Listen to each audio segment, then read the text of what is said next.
Welcome to Beyond the Firewall, the business bytecast, where tech and business collide.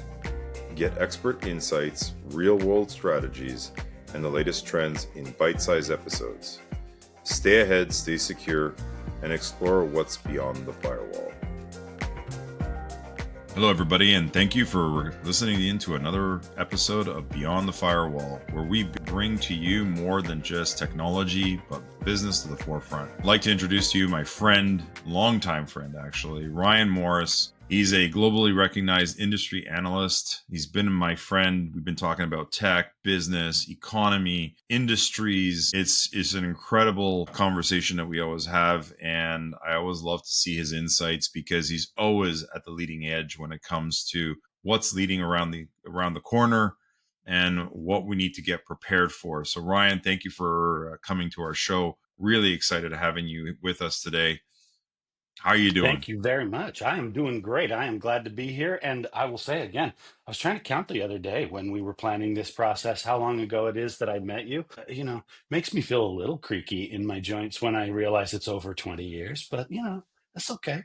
We just keep learning good stuff. And obviously these conversations are fun because we keep coming back. So it's great to finally actually record one of these. I know, it's pretty cool. And when you think about it, we still both have our hair. So I I think know. I See? think we just aged out a little bit, but I think, we still kind of have the same look from 20 years ago. It's pretty crazy. Exactly.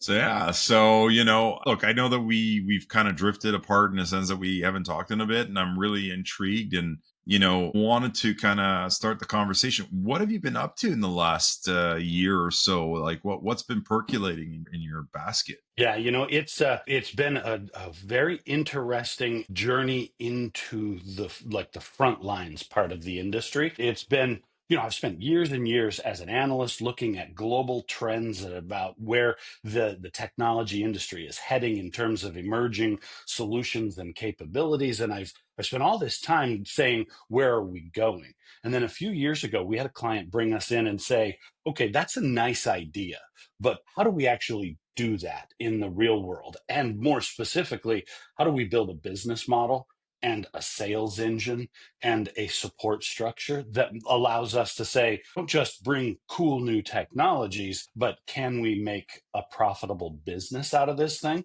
You do it once and it's interesting. You do it 10 times and you start to notice really interesting patterns among businesses.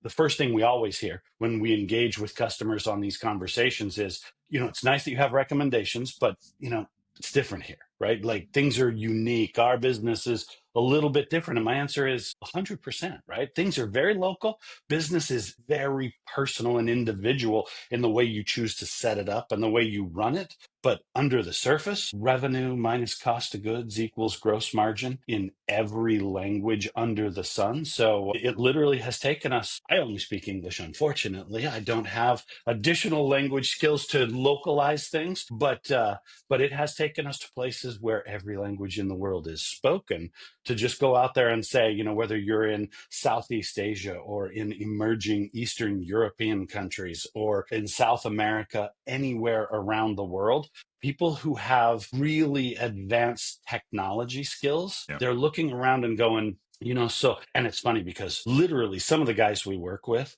are actual like degree carrying rocket scientists. Like, we always joke, oh, it's not rocket science. For these guys, it actually is rocket science. They're the smartest human beings on planet Earth. And then they look around and go, how do you set up a compensation plan for a sales team to motivate 3-year contract engagements as opposed to a one-time perpetual license purchase? And they look at you like, okay, so I thought I knew everything, and now I realize there's an entire world I just don't understand.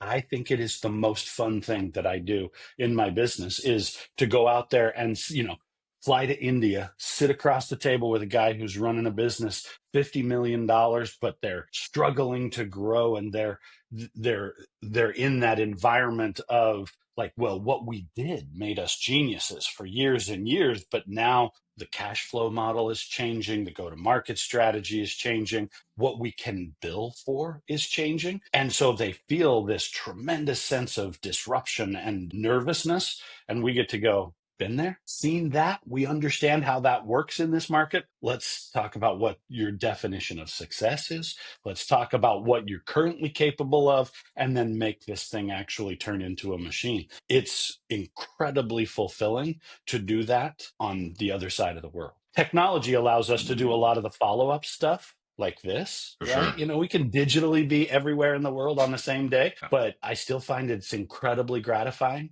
to get on an airplane, go there, meet them in their business, and win the like that hearts and minds commitment to, you're right, I got to do some things differently. Let's reinvent this thing. Well, for sure. And you're so right on it. Like where we're all in businesses, but at the end of the day, you're selling either a product or a service, right? And P&L sheets are the same if you're in this part of the world or anywhere else in the world. And then what got you from 0 to 10 is not going to get you to 20. And Mhm. sometimes you need fresh perspective of hey, what do we need to do to pivot our business? Because what I've actually this is just an interesting conversation I had with a few other colleagues, is what got you to your current status. And usually to get to that next hurdle, the people that got you there will not be the people that get you to the next level. I remember when my company was stuck, I had to replace my lawyer, my accountant, my bookkeeper, half my staff. I had to pivot 10 years ago because we were stuck as a company in a certain status and we couldn't figure out what was the next missing piece. And I had to hire the right people that were there before to help me get there because they understood how it was to run a business double my size. They were just Yep. they were willing to help me get there, where the other ones had no idea how to get there. So that And whole perspective. I spend a lot of my time in this world doing training and coaching, right? Like Yeah. working with business executives to say, here's a skill you don't currently have. Let's practice it. Let's learn it. Let's apply it. Let's do some of these things. And then as you do it, you get a little bit better at it at a time, right? Nobody is born for the purpose of business transformation, because we, by definition, your career, mine, everybody. Our goal is, let's become a specialist in something that matters. Let's become the best in the world at that thing and optimize for our capabilities, step after step after step. At some point, you have to admit, okay, we did that. Now we have to do a new thing. And experts, just this little, obvious but funny quirk of human psychology. The more expert you are, the more reluctant you tend to be to admit that, number one, there's stuff you don't understand and haven't done well. And number two,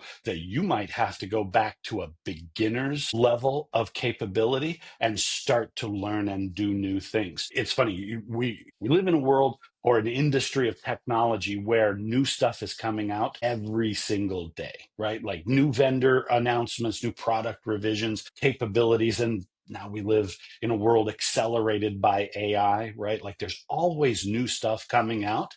One of the most interesting metrics that we track in business performance, right, is it's interesting to know total revenue and year over year growth and understanding what the net revenue retention is from your existing install based customers. Like all that's very interesting. I think one of the most compelling metrics you can look at is, of all your revenue sources, what percentage of total dollars do you bring in that come from either solutions or services or markets that you did not do at all 5+ years ago, right?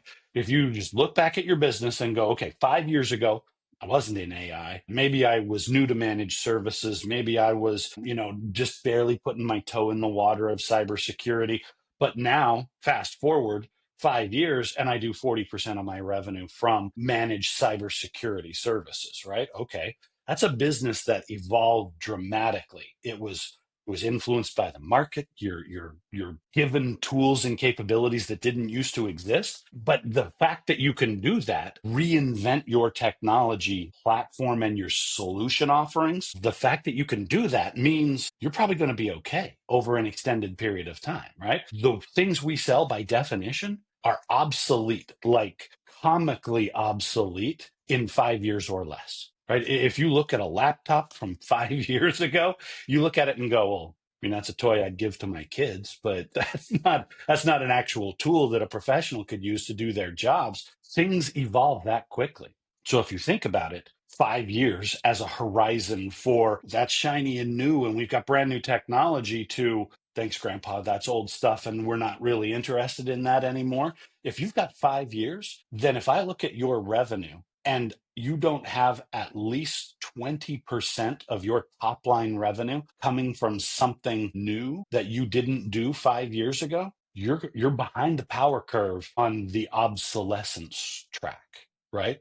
You are still selling stuff from years ago and not adopting modern things and not doing these emerging technologies and new business models. If you don't keep up with it, where you refresh your entire base of operations at least 20% year over year, you're going slower than the market. And the market has a brutal way of just going, thanks for what you did for us in the past. But we're going to just kind of leave you there on the scrap heap of history, and we're going to move into the future if you can't go with us. I think what you said is so important for people to understand. Some humans love that idea of reinvention, love that idea of growth and progress, and they kind of revel in the sense of like, I'm doing something new and I suck at it. I'm terrible. I've never done it before, but I'm learning and I'm growing, and pretty soon I'm going to be pretty good at this thing. Other people, I'm an expert. I'm good at what I do. I'm well known and respected out there in my field of expertise. Do I want to go back to school? Do I want to go back to rookie status and reinvent my knowledge base? No, thank you. I will tell you why I am an expert again, and I will stand on my platform. And it's like, cool, cool. You're an expert on something that was interesting 5 years ago. And I mean, you just think about our world, right? Yeah. 5 years ago, we were deep in the pandemic lockdowns. We were living in a completely disrupted world. Since then, it's been actual 5 years. What do you sell that's different today that literally was not on your portfolio sheet pre-pandemic? If it's not at least 20% of top line, you're clinging to the past, and that's going to hold you back. And you might need new humans who can blaze that trail into the future and take you into new places. Sometimes it's new technologies. Like you said, sometimes it's, I'm really good at managing a $5 million business and the cash flow and all the leverage, and I can drive that thing. But you want me to go to 30 million? And I freak out a little bit and I get a little nervous when you're looking at that working capital sheet and you're in and out millions of dollars at a time. Some business managers look at that and go, yes, this is dynamic, this is the future, I'm making stuff. Other people, they look at that and go, oh no, that's scary, I want to come back to my safe place. Your business cannot stay the same. So you need things to sell, but you need humans who are willing to learn new stuff.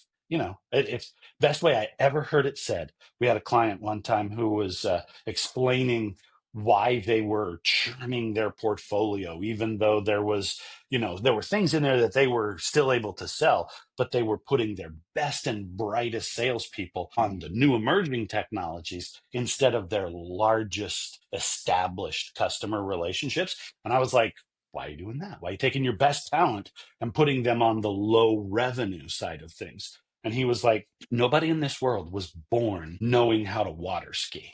Right. You just like the first time you tried that thing, you fell over, you landed on your face and on your ass. And the first day that you ever tried water skiing, you drank a lot of lake. That is the way that life goes.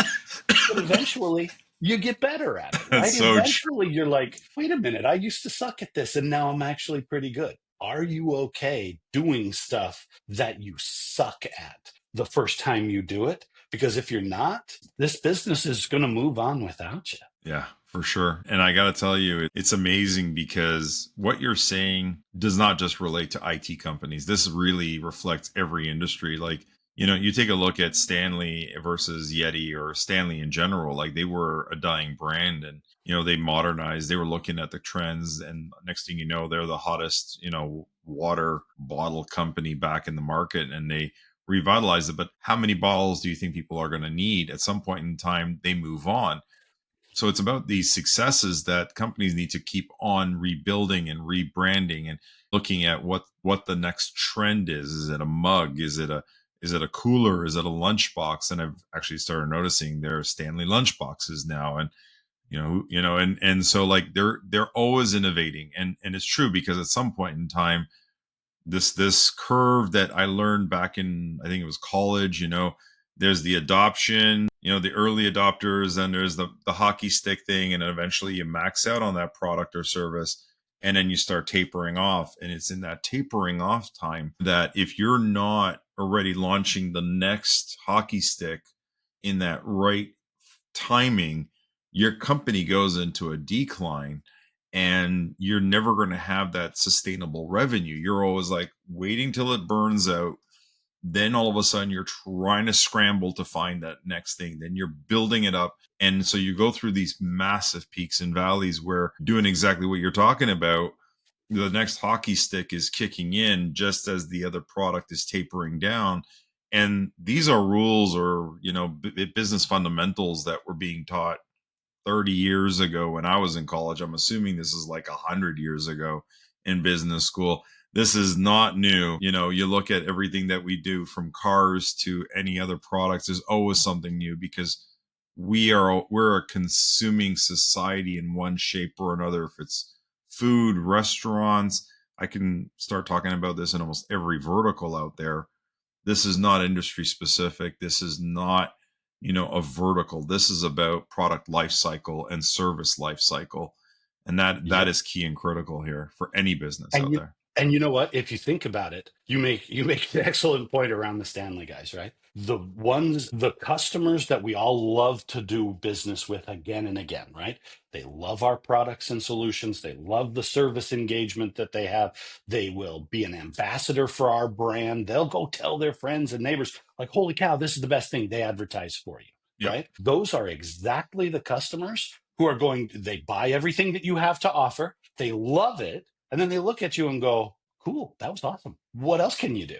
What's the next thing? And then you look at them and go, well, no, you bought all three things that I sell. So that's it. That's all. And they go, oh, man, that was awesome. And then it ended and the moment has passed. And I can't do that. Like, think about it. I mean, like I'm wearing an Apple AirPod, right? I've been in the technology industry for 30 years and I've always been an Apple guy. I've sold every brand under the sun. I've delivered whether it's endpoint devices or infrastructure or peripherals or mobility, you name it. I've sold every brand that's out there in this industry. But when it comes down to my own stuff, wearing a watch from a certain company, I'm carrying a phone from a certain company, doing this on a laptop from a certain company, right? Like I look across this and I go, apparently I like that brand. Apparently, without intending to, I've covered the spectrum of things that I buy from these guys. And I'm the one sitting back here in the last couple of years going, okay,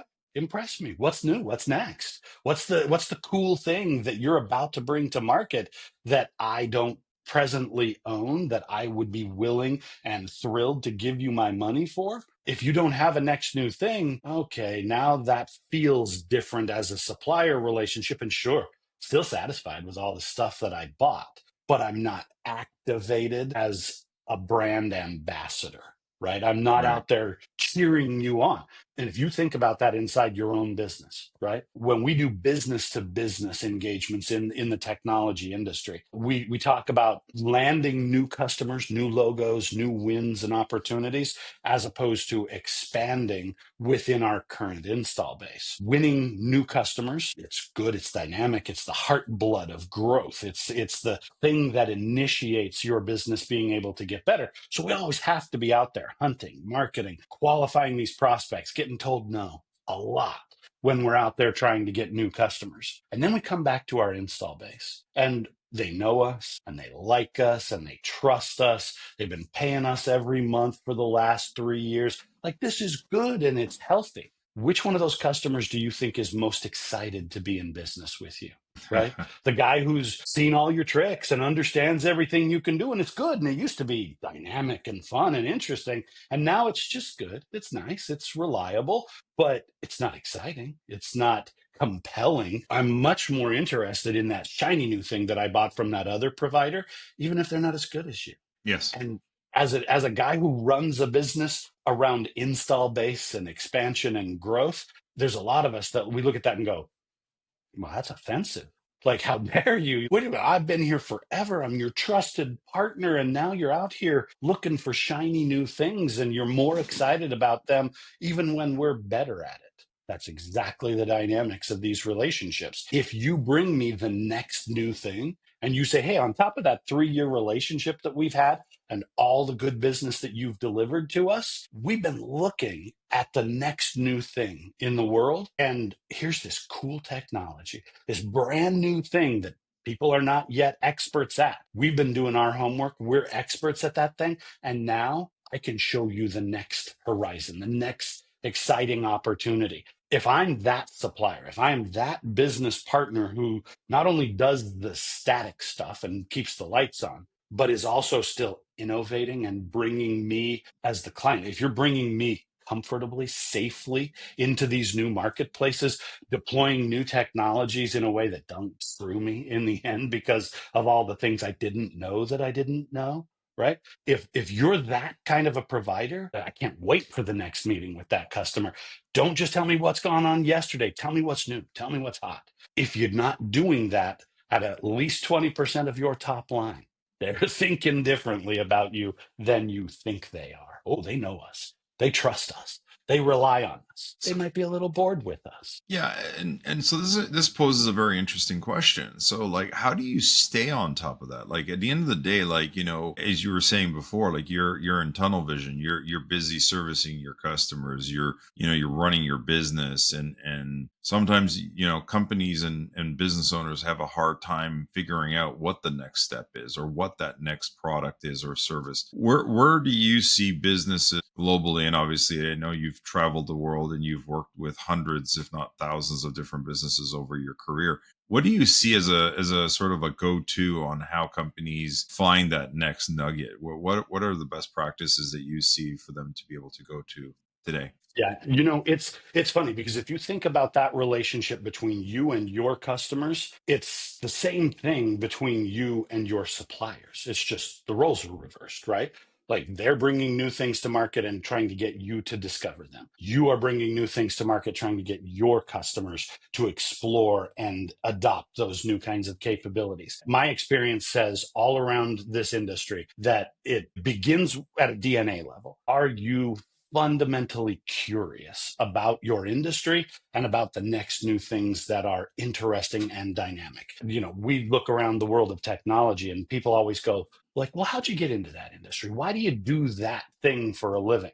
I can sincerely say it's because I was sitting in a class in university one time and they were showing us what like programmable circuit boards were capable of, and they just were letting us mess around and test out these new things. And it wasn't like, I can put some words on a screen, like that was decades ago, right? Like these were systems that we could remotely control industrial infrastructure, right? Like there's a factory over there and I can turn that machine on and I can turn it off and I can change its orientation. I can do things from this capability that literally isn't available in the market yet. I looked at that and I was like, holy crap, that's fascinating. Just the endless possibilities. And then when you take a step back from control systems into infrastructure and applications and just the data analysis that we can bring to market with technology tools, you realize it's all just this massive chessboard of pieces and opportunities that if you are curious, you will always be experimenting with 10 different new things. 6 or 7 of them will never come to market.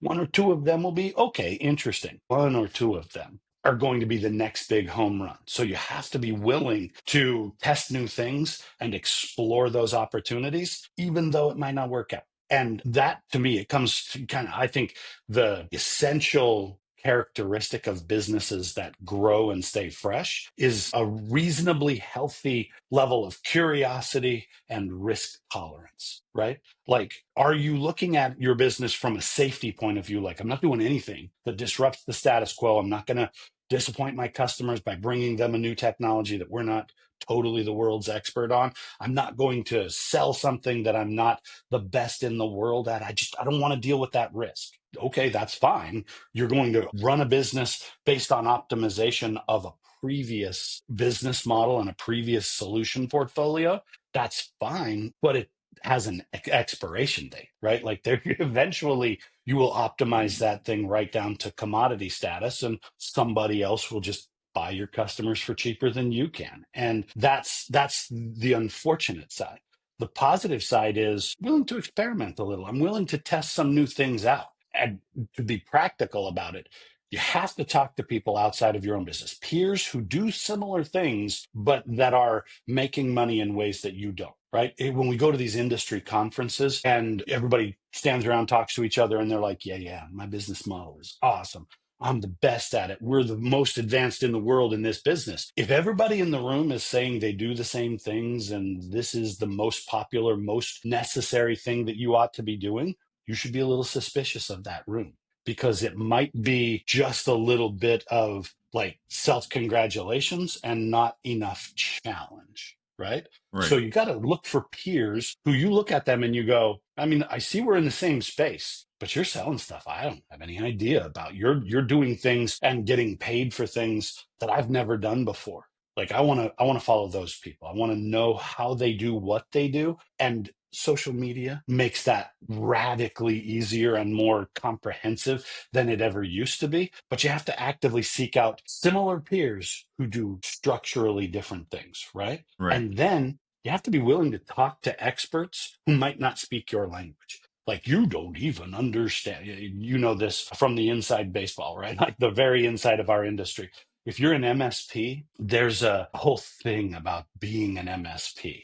Like you're not a real MSP. I'm more of an MSP than you are. You hear these whole conversations, and I'm like, okay, that's an indication of a maturing marketplace that's teetering on the brink of maybe tipping over into you might compete on price in the future and not on innovation, and that's a bad slippery slope heading towards commoditization. Like you might look at that and go, yeah, we're experts. And then somebody comes in and says, yeah, but have you thought about this new way of engaging your customers? If your reaction to that is that's not the way we MSPs do things, that's an early warning sign of grandpa syndrome, right? Like, yeah, I remember the good old days when I was the young whippersnapper. Okay, don't be that guy in your industry.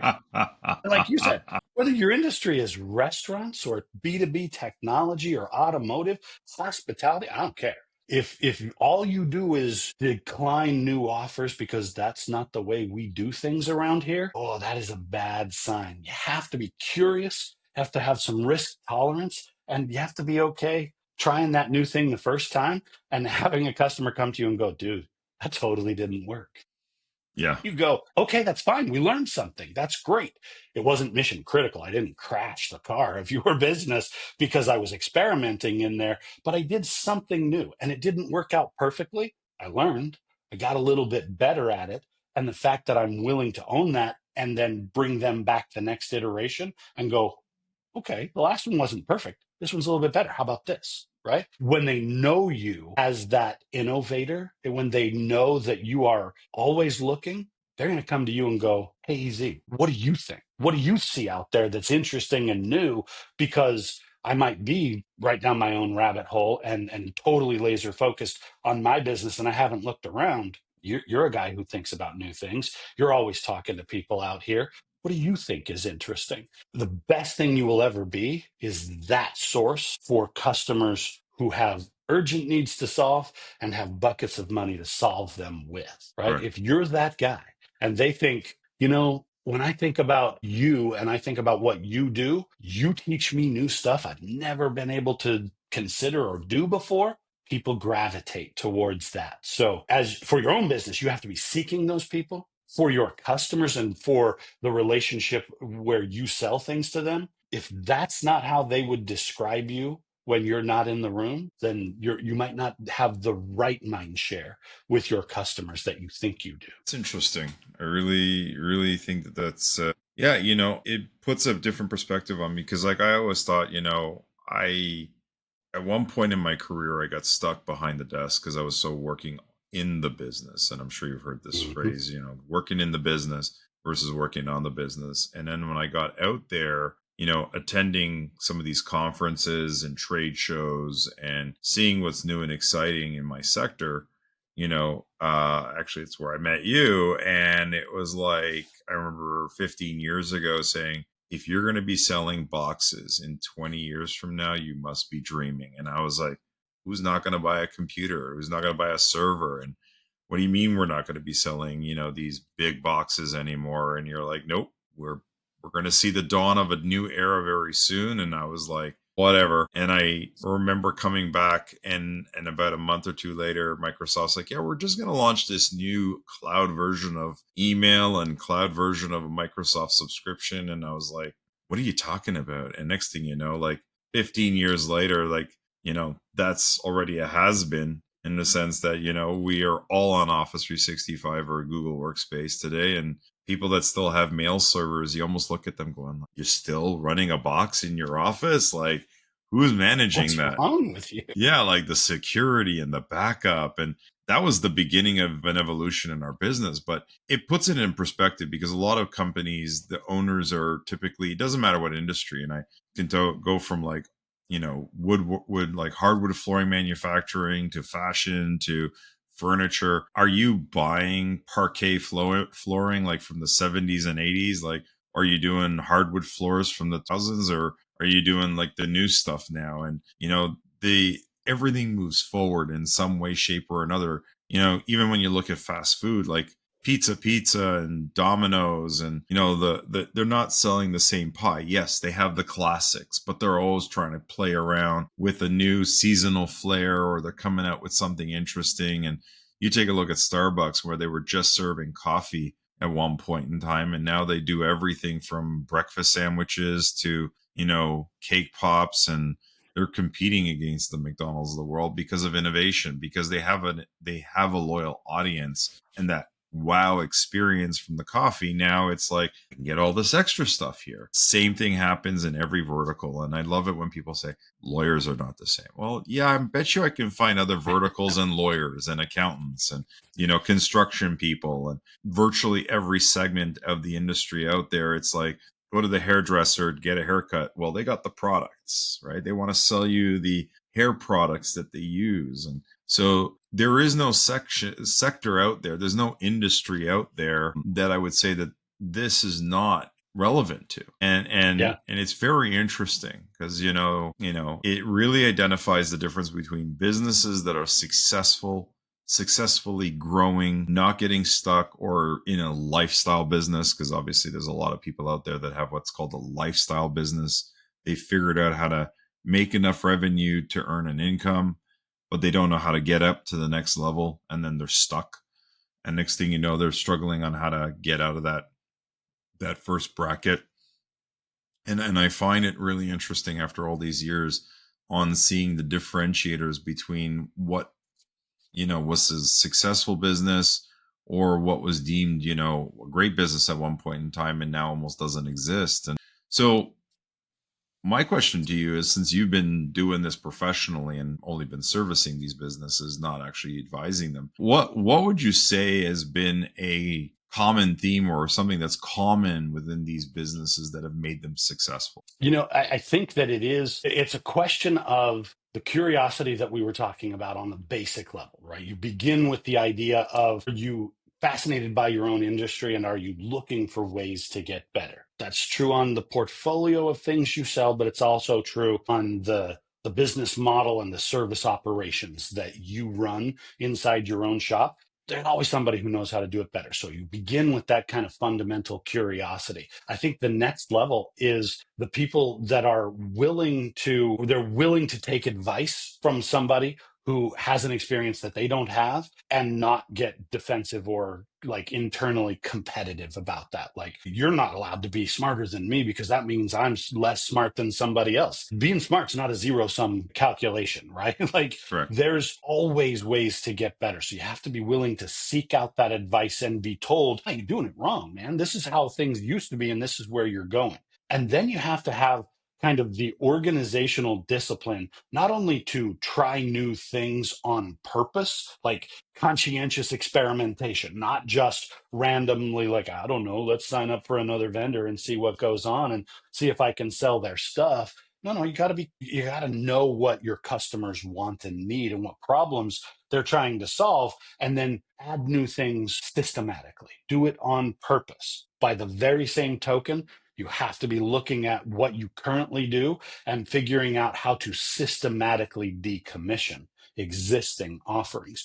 Don't just stop doing business with a certain vendor one day. Don't just stop selling a certain type of product. Phase out, gradually evolve, find a replacement to solve the need more effectively, but don't just like, well, that's not high enough margin anymore. I don't want to do that anymore. I'm just going to stop doing it. Because if you start abruptly or you end abruptly, both of those have an impact on how people perceive your stability as a business operator. Right. And you do not want to build that reputation as, well, he'll start it today, but he might end it tomorrow. And I don't know if he's going to mean what he says in a couple of weeks after he said it today. That's poison to your brand. You Yes. have to be somebody who says, guys, we did our homework and we were careful about exploring this thing. Now we're going to bring you a solution we think could solve a new problem in a way that was never possible of solving it before. And by the way, that thing we've been selling to you for the last 5 years, I'm not just going to stop doing it and go, I hope they don't notice that I was selling them outdated, obsolete stuff. I'm not just going to drop it and run. I'm going to come to them and go, hey, that thing we've been selling you, that email server, we've been selling and servicing that thing for years.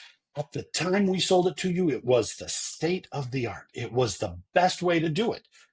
Things have evolved. The technologies have emerged. We have new ways of doing it. So now I want to show you a path into the future that we can solve that problem differently. And you're going to remain just as happy about it as you were when you bought that new thing from me the first time.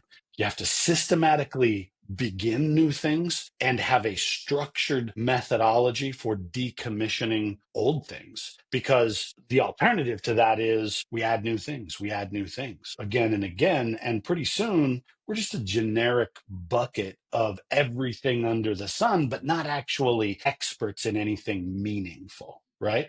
You can't Interesting. just have 1,000 things in your bag and go, I don't know, what do you guys want? You want to buy this one? You want to buy that one? Because there's no care, there's no curation in there that makes somebody go, when that guy calls me and says he's got something new, if you just got a bag of stuff, I'm going to go, oh geez, here we go again, this guy with another thing. And it may or may not even be a waste of my time. Or you could be the one that they look at and go, he does his homework, he's careful about this stuff, he's always on the edge. And if he brings me something new, I'm going to look at that and go, I mean, I have no idea what it is, but I know that guy. And I trust that mindset of innovation and continuous evolution. I don't even need to know what it is. If you bring it to me and I trust that you know what I'm up to over here, then my door's open. I'm going to listen to a new idea because I know who you are, not because I know what you sell. Right. That's an interesting perspective. And yeah, I can tell you that in our sector it's pretty challenging, because what I'm finding is that manufacturers and software vendors, for that matter, more than manufacturers today, they're buying assets. So, Mhm. we look at Zoom, or you look at Microsoft. Zoom came out, it was a meeting thing. Then they got into phones, then they got into meetings, and they got into other verticals that they're getting into. And now everybody's adding on other services to it. Pre the pandemic, nobody was really using Microsoft Teams. It was like, we're using Office and we're using the email service. And now all of a sudden it's like, well, now they've acquired assets, they've built out different solutions. So we're seeing that convergence on technology and effectiveness, that, some of these vendors are coming out with products and services that are now part of a solution group, that bring that value. And most people are not even aware of it. But it's kind of like me going to the hardware store and I go, I need a screwdriver, and they gave me the flathead one, and I'm like, well, I need another one because I got that other kind of thing that looks like an X, and so it gives me another screwdriver. And then I'm like, and then you go to this other hardware store and they're like, I got the one that you just slide and it's got like 50 bits inside it. And you're like, oh, this is the coolest thing in the world. I don't have to have 50 screwdrivers. I got the one with the changing bits on it. And for the average person, yeah, I don't need the best of the, individual screwdrivers from the channel lock brand or, top of the line. I need the all-in-one tool just to kind of turn the little screw in the wall. And that's what I find in a lot of businesses in that regard. And I think that for us, it's been a challenge because retiring some of these solutions become challenging because certain customers hold it dear to their chest, and pulling it away from them is difficult. It was already a pushback for a long time on moving services to the cloud. I couldn't imagine now retiring, some of these other ones, but I think businesses in general rely on their steady eddies for too Hmm. long. And I think that, innovation is a scary thing. It takes time, it takes effort. And I think that, successful, long-standing businesses, for the most part, like if you look at even like Ferrari, or if you look at some of these, companies that have been around for hundreds of years, even wine companies, sure, they're manufacturing bottles of wine, but is it the same vintage? Is it the same blend of wine that they produced 200 years ago? The answer is most likely not going to be the same wine or even the same land for part of that. So evolution is key, and I find it interesting that is one of those successful Yep. recipes.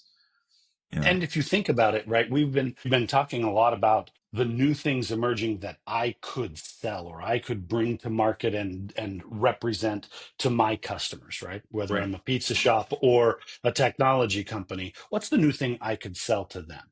I think what matters, and I made a quick comment about it a few minutes ago, and I want to come back and kind of nail this point at this stage. What's most valuable is not knowing the new thing that's for sale, but understanding very clearly the problem the customer is trying to solve.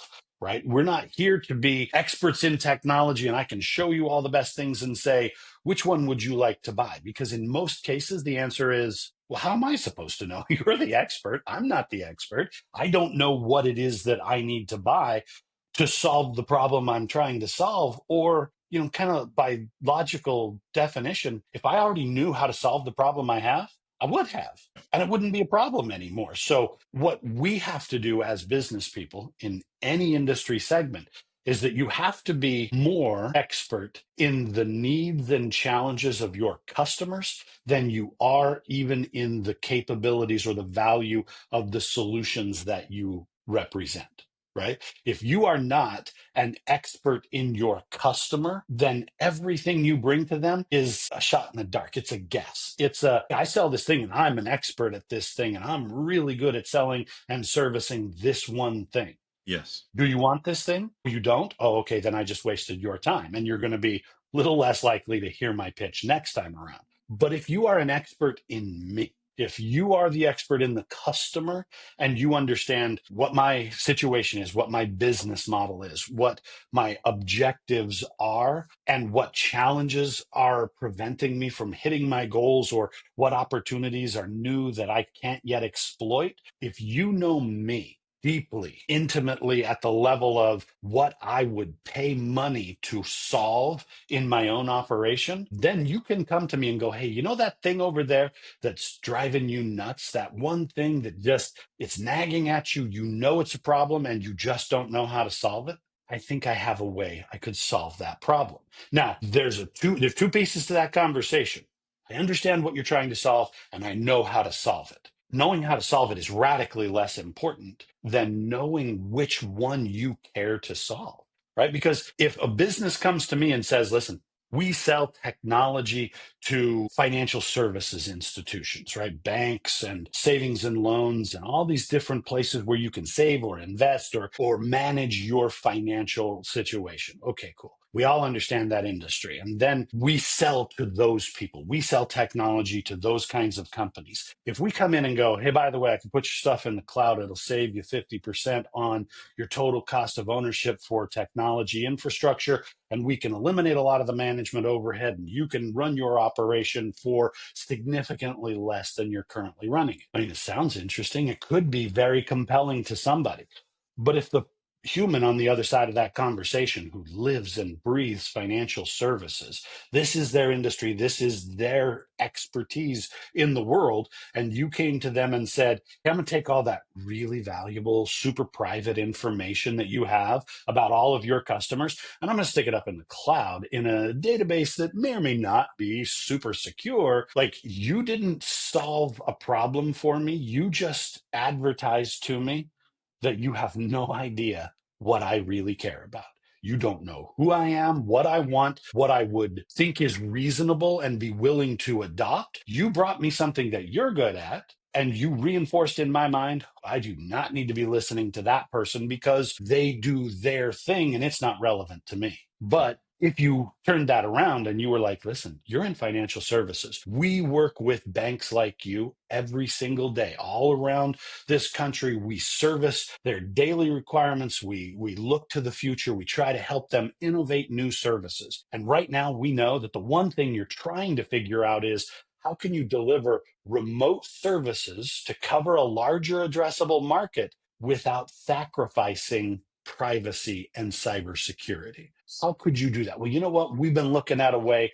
Here's how you could do the thing you want to do and keep it as secure as you demand that it remains. In that conversation, I'm going to listen to that and go, you scratched my itch, right? Like the thing that makes me good at being in financial services is that I have this fiduciary mindset. I have this obsession with privacy and with accuracy and with the security of the information that I manage on your behalf. I will never not do my duty to protect that information. That's who I am as a human, as well as a business, right? And you come to me and say, put all that stuff in the cloud. I'm going to go, whoa, slow down, cowboy. That's completely against my DNA. I would never go there. But if you come in and you connect with that thing that makes me go, scratch my mental itch, right? If you get that thing about me and you bring me a new solution, I'm going to go, I don't know what that new solution's all about. I've never used it before, so I have no frame of reference. I can't tell you whether or not it's going to be valuable. But that guy gets me. He understands what I do and why I do the things that I do. And I also look at him always being on the edge, always looking at new things and being innovative. If he understands me that well, and he thinks there's a new idea that I should explore, I will take his word for it, right? I will not buy it because I did the research and came to the conclusion that it was the very best thing I should do. I will do it fundamentally because you said so. And because I invested that trust and that confidence in what I perceive you to bring to the table, I did it because you said so. Now, that is, with great power comes great responsibility, right? If you are that position in their brain, if they look at you and go, you know what, if that guy says it, I'm going to do it.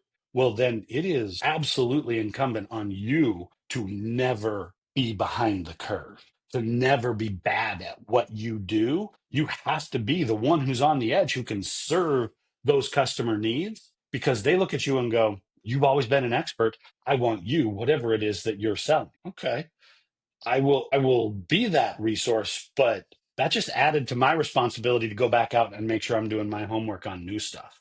Because if I don't, then I will, the legal profession calls it malpractice, right? Oh, You gave recommendation that you did not understand on a scenario that you were not expert in, or that you knew to not be the state of the art and not the best. Those folks can go to jail for that. yes. Technology providers, restaurateurs, you're probably not going to go to jail for recommending the wrong thing, but you are going to go down in their esteem, Yes. and they're not going to take you seriously the next time you come around. Yeah, and that to me is part of customer service, and then knowledge is power, and if you're not servicing your customers, you're not doing justice for your business and for your client. So yeah, Mhm. relating, there's been a lot of what we call in our industry box pushers, right? I'm sure you've heard that phrase before. You walk Yep. into a store and they're like, oh, I need this, and they're like, oh, there's your product, go buy it, and walk out the door, and don't understand the value of what that customer is going through. And it's interesting because recently I had a client who was referred to me by a friendly competitor of mine, and he thought the customer was too small. And the gentleman called me up and we had a conversation, and it was a complex problem. It wasn't exactly something that was just boilerplate. And I thought, okay, this is not going to be making any sense. And I spent time with him, understood the value, understood the challenge, and was able to present solutions. And what would have been a relatively small project ended up being a astronomical project. And then ironically, this person ended up having the budget for it and ended up pulling the trigger on a project that I would have never even thought of. And it was just one of those surprises. But at the end of the day, we also, as a business owner and as an advisor, I don't know, I just find that sometimes you get these situations where you take the chance or you take the time. I wouldn't even call it a chance, because you never know where things are going to pop up in the sense of opportunities. And I think people judge too quickly, but servicing that customer and treating every single customer equally is a big one as well as part of that. Because Yep. I remember meeting Harry Rosen over a decade ago, and he basically said that he treated everybody when he was tailoring their suit or walking into his store as if they were the same customer over and over again. He didn't differentiate it. You're walking into his store, you're the most important person to him for that half hour that you worked with him. And obviously he ran a successful empire, and he had some really interesting values. So doing exactly what you just said, in the sense of taking the time, understanding the needs, going through it. Customer service is key today, and to be It honest with is. you, everything is a commodity. Doesn't matter if it's a computer, a water bottle, a burger, a pizza, a professional services firm. We have options out there. And if you're not providing not only the most professional advice, but providing it with the right customer service, you're not doing justice for anybody. You're just basically Yep. turning dime, and you're just going to be out of See, business. I absolutely love that philosophy. And I think I'll give you a big prediction here, Love right? to hear And looking into the future of business, I think what you just described, overwhelming amounts of information, essentially functionally unlimited options that we could choose from, and complex challenges that we're not experts in knowing how to solve for ourselves. That's the world we live in. We all understand that's the digital reality. That's e-commerce, that is massive competition and tons of alternatives, right? We live in this ocean of chaos. My prediction is that over the next 10 years, the companies that make the most money in any industry will not be known for or defined by the brand or the advertising communication that they have with their customers. They will be known and they will succeed based on their ability to connect through their distribution chain into the customer's reality. Now, let me define my terms there, right? We all understand the idea of supply chain. Okay. If I want to buy a computer, I'm going to go to somebody who sells it. He'll source it from somebody who has a warehouse full of them.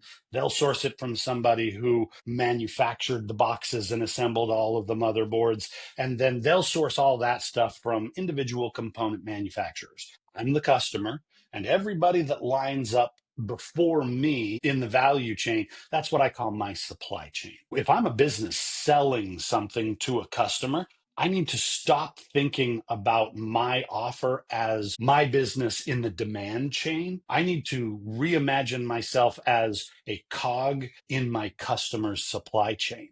And then I need to figure out A, what problems are they trying to solve? And B, who is their trusted known source of information to solve those problems? And then my job is to go strike a relationship with that trusted source to recommend my solution to his customer. Now, you live this inside out for decades, so you understand what I'm describing is the indirect value chain, right? We have vendors and we have distributors, and we have solution providers, and we have customers, we have service providers, et cetera, right? We all have labels and terminology for this stuff. But the way we've always done it before was we took a big bucket of money and we put it into marketing and advertising and promotions and discounts and incentives. We spent all this money on compelling people to know my product and consume my product because it's the best and you know about it the most, and I occupy space in your brain. As the world continues to spiral into chaos and overwhelming amounts of information, people with important decisions to make, right? Like, not which pizza do I want tonight? Because if it sucks, that's fine. I can get a different pizza tomorrow night, right? If it's an important decision that I have to make, it's going to cost me tens of thousands or hundreds of thousands of dollars. There's unlimited options. There's overwhelming information. There's all of these things I could do. I'm not an expert. I will rely more on my trusted sources of new ideas to solve my problems than I ever have in the past. I will not be willing to go to a marketplace and enter my credit card and buy a piece of technology just hoping that it's going to be the right thing. If it's vital, if it is expensive, if it's important to my business, I'm going to look at that and go, okay, so I see all 70 options that are out there. I can do the research in a moment. I can use a Gen AI engine to do a market research and compile all the alternatives and do a comparison and contrast with all their feature functions. I can do that. Right. But what if I missed something? What if I didn't understand one piece of that solution that was absolutely critical, but it wasn't on my radar? Or what if I think it's the right solution, but it's not compatible with the stuff I already own? Or what if it has support requirements that we don't have the staff to fulfill and we don't know where to find those qualified humans? If I go out there and make a big decision and buy something and it turns out wrong, that's not just a bad purchase, that's career limiting, right? Like that is high consequence decision making. Right. What I will say is, if you do not have, if you are the vendor selling a product and you do not have a relationship, a business engagement with the people who have trusted relationships with all of those end buyers, then you can't get into their conversation no matter how much you spend on advertising, right? You mentioned earlier some of these fundamental concepts we learned in business school. You remember the idea of the 4 Ps of marketing, Yes. right? Product, price, promotion, and placement, right? These are the 4 Ps of marketing. You got to sell something that's good. You got to make a good product and make it better than anybody else. Pricing. Either you could go value or you could go volume, but you can set out your pricing scheme in a way that it's affordable for your customer but profitable for you. Promotion. This is where people have spent the vast majority of their money in the last 50 years, right? From Madison Avenue advertising to the television to digital advertising now to mass customized email campaigns, right? We spend a ton of money getting our stuff in front of the end user. And then placement was, well, it's available at a store near you. It's convenient for you to buy. So now that you know you want to buy it, I'll make it easy for you to go out there and buy it. Okay, my prediction is that where product will always be important, you can't make crap and expect to succeed in this world. And pricing is innovative, but I don't think that it costs us a lot of money to adopt new models that are compelling to customers. The single largest bucket of expense for businesses has been in the promotion category, that advertising, branding, marketing, promotions. I think what you will see in the next 10 years is that the most successful companies will take huge chunks of money out of that bucket and put it into the placement bucket, the distribution chain, the reseller recruiting, training, enabling. They will find the people who have existing business relationships with large pools of end customers. They are known, they are trusted, they are reliable. And I want to make sure that those people know my solution, understand why it's relevant to their customers, and are so motivated that they become that brand evangelist on my behalf, right? If you think about that, every vendor that you've ever sold their stuff, If you think about how much money did they put into the bucket for advertising, promotions, e-sites, e-commerce engines, you think about all the ways that they've promoted, Yep. and then afterthought on, yeah, by the way, we've got some retail, we've got some resellers, we've got some systems integrators, solution providers, right? We'll go over there and we'll go, here's a few crumbs. You guys, I created the demand because I advertised to the end customer. And then you're just there to fulfill the demand that I created. Yes. Okay. We now live in a world, I believe it started before the pandemic, but it accelerated aggressively because what we learned during the pandemic is if you're sitting at your desk and you've got an internet connection, you could shop for and be exposed to any product in any category anywhere around the world. It's all there. Universal access to product information is not the same as knowing the right answer to your problem. In fact, it's exactly the opposite. You know what all the possible answers are, and you do not know which one of them is right. So you will look to a trusted expert that says, I understand you, I understand what you do and what you're trying to solve. I understand what these solutions are. I've tested, I've tried, I've evaluated, I've found the one that I will represent. I know who you are. I know what you're trying to solve. I know how to solve it. You trust me. We're about to have a solution relationship. Okay. The implications of that, I think, are absolutely tremendous. Think about Amazon for the volume of business that they do. Do you know how much of their revenue, what percentage of their revenue they spend on advertising? I don't think they spend much at this point in time. Less than 1%. Think about like the emerging sites like Shein or Temu, right? Hmm. Do you know how much they spend on A advertising? ton. Absolutely zero. Really? Absolutely zero.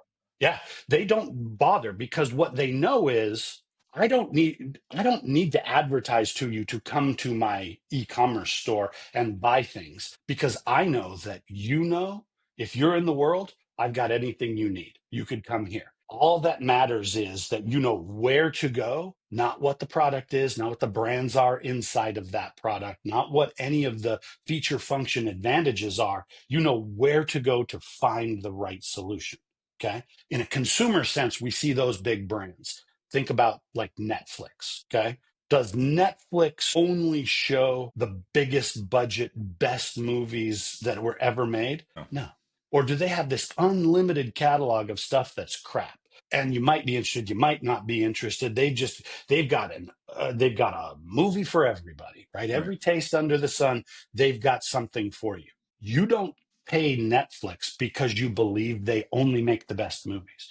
You don't pay Netflix because you know that they have the right solution. You know that they're a place that's probably going to have the right solution, and you have had good experiences there in the past. You're not going there because that new movie just dropped. You go there because you understand Netflix is the place you go to find the thing you want to watch. Okay. Translate that into business context, the business to business world. I think what you will see, big brands, Microsoft, HPE, Cisco. You look into different categories like cybersecurity. You look at all this stuff. If they spend more money on advertising and promotions than they do on distribution chain and engaging the trusted advisors that already have relationships with their customers, you will see them fall off a cliff and lose market share in the next 10 years. The winners will not be defined by the promotions that they run. They will be defined by the fact that when a customer says, I know I need to solve this problem and I don't know how to solve it, I have a trusted partner who I know can help me. And that person is already in business with that manufacturer wins. Promotions will not dent my consciousness. All the marketing in the world, we will all look at this and we will achieve a certain level of saturation and go, you know what? I literally can't listen to one more ad and try to make one more decision. I'm overwhelmed by 10,000 decisions a day, this fatigue in my brain. I won't. I won't even listen to your advertising. But I will go talk to the guy that I know knows what he's talking about. And that guy will come back over here to me and say, I know your problem. I've looked at all the possibilities. Here's the right solution. Are you ready to go? I will buy it from them. I will have tremendous mental satisfaction because I know that this guy knows what I'm doing. And I will Yeah. stop thinking about that problem ever again. You Beautiful. won't win on marketing. You will win on distribution. That's amazing, Ryan. Really appreciate it. Want to thank you for coming out on our show today. It was really amazing having you here today. And I want to thank everybody for listening to our podcast. Again, if you like it, please like and subscribe. We're just getting still started and bringing in these amazing speakers like Ryan. And we'll hopefully have you back at some point in time talking about more technology and maybe some other cool things that are happening in this world. But again, thank you very much and looking forward to seeing you soon. Have yourself a great day. Absolutely. Thank you very much for having me on, sir. I really appreciate it. Thank you. See you soon.